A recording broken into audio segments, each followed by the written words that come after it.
Hello నమస్తే అదాబ్. నేను మీ Rafiq king. హువ్వా అవ్వ ఏంటి రియాక్షన్ అనుకుంటున్నారా? ఇప్పుడు నేను చెప్పబోయేది మీరు వింటే నాకన్నా ఎక్కువ రియాక్షన్లు పెడతారు నాయన. అవునండి బాబు, నిజం. రేపు ఎలిమినేట్ అయ్యింది ఎవరు ఒక్కసారి చెప్పండి చూద్దాం. ఫ్లోరా సైనియా, డిమాన్ పవనా, ఇది శ్రీజానా, అదే దమ్మున్న శ్రీజానా? చెప్పండి ఎవరు? దమ్మున్న శ్రీజ అండి, దమ్మున్న శ్రీజ. చెప్పండి ఇప్పుడు నేను ఆ రియాక్షన్ పెట్టడంలో తప్పుందా లేదా చెప్పండి. ఇది ఫెయిరా అన్ఫెయిరా? ఇది ఎలాంటి ఎలిమినేషనో మీరే చెప్పండి. ఫెయిరా అన్ఫెయిరా? చివరికి శ్రీజను హేట్ చేసే వాళ్ళు కూడా ఇది అన్ఫెయిరే అని అంటున్నారు. ఉదాహరణకు చెప్పొద్దు, నేను శ్రీజ పట్ల నాగార్జున గారు చెప్పినట్టు తుత్తర ఎక్కువ అని నేను కూడా ఫీల్ అయ్యాను. కానీ తర్వాత కొంచెం మార్చుకుంటూ చాలా చాలా చాలా చాలా బెటర్ అయింది శ్రీజ. అలాంటి శ్రీజను పాపం అప్పుడే ఎలిమినేట్ చేశారంటే చాలా బాధ అనిపించింది. ఫ్లోరా సైని అసలు ఏమీ మాట్లాడరు. అసలు మాట్లాడితే ముత్యాలు రాలుతాయా అన్నట్టు ఉన్నారు. కానీ శ్రీజ, దమ్మున్న శ్రీజ మాత్రం అసలు ముత్యాలు కాదు, బంగారం అయినా కూడా ఏం కాదు, నేను మాట్లాడుతూనే ఉంటా, నేను అన్నీ చేస్తా, మా ప్రతి దాంట్లో దూరుతా అన్నట్టు ఉన్న శ్రీజ, దమ్మున్న శ్రీజ. ఇప్పుడు ఫ్లోరా అంటే సేమ్ చూసారన్నమాట. బిగ్ బాస్ మాట్లాడిన ఫ్లోరా గారిని, ఎక్కువ మాట్లాడే శ్రీజ గారిని, ఇద్దరిని ఒకటేసారి ఇంటికి పంపించాలని పెద్ద ప్లాన్ వేశారు.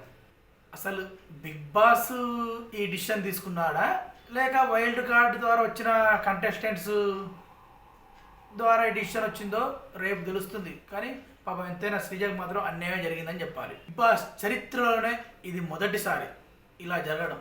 మంచి కంటెస్టెంట్, చాలా చాలా చాలా పెద్ద ఓటింగ్ ఉన్న కంటెస్టెంట్ మధ్యలో ఎలిమినేట్ అవ్వడం మాత్రం చాలా అన్ఫేర్.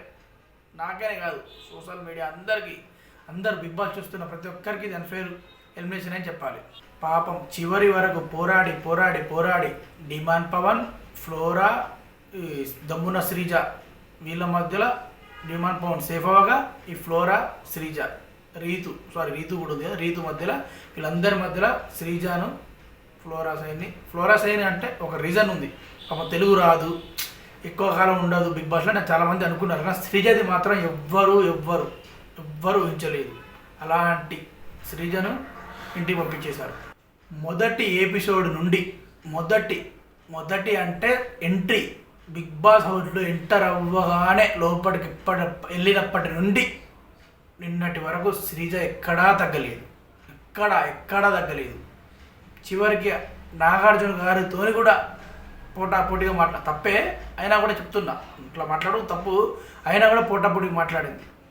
అలాంటి శ్రీజ రేపు ఎలిమినేట్ అవ్వబోతుంది అనేసి ఇంకా నాకే మళ్ళీ ఇట్లా అనిపిస్తే శ్రీజ అభిమానులు ప్రత్యేక ఫ్యాన్ బేస్ ఉంటుంది.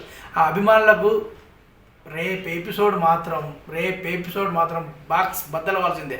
అలాంటి ఎపిసోడ్ రేపు సండే ఈజ్ ఫండే అంటారు కదా, సండే ఈజ్ ఫండే అందరికైతే. శ్రీజ అభిమానులకు మాత్రం సండే ఈజ్ వెరీ పాపం ఏమంటుంది దానికి మనం పేరు పెట్టలేం, వాళ్ళకి బ్లాక్ డేనా మరి ఏందో. శ్రీ అభిమానులకు మనకే ఇట్లుంది, ఇంకా ఏం చెప్పలేం. బాహుబలిలో చెప్తాడు కదా తనికెళ్ళబరని, శివుడు ఏమనుకుంటున్నాడు అన్నట్టు బిగ్ బాస్ ఏమనుకుంటున్నాడు, ఏం చేస్తాం, బిగ్ బాస్ ఏమనుకుంటున్నాడు. అందుకే నాగార్జున మొన్నటి వరకు కాదు ఇప్పుడు కూడా ఎప్పటికీ చెప్తూనే ఉంటాడు, ఇది రణరంగం, ఇది చదరంగం కాదు, ఇది రణరంగం అని. Okay guys, signing off. నేను మీ రఫీక్ కింగ్.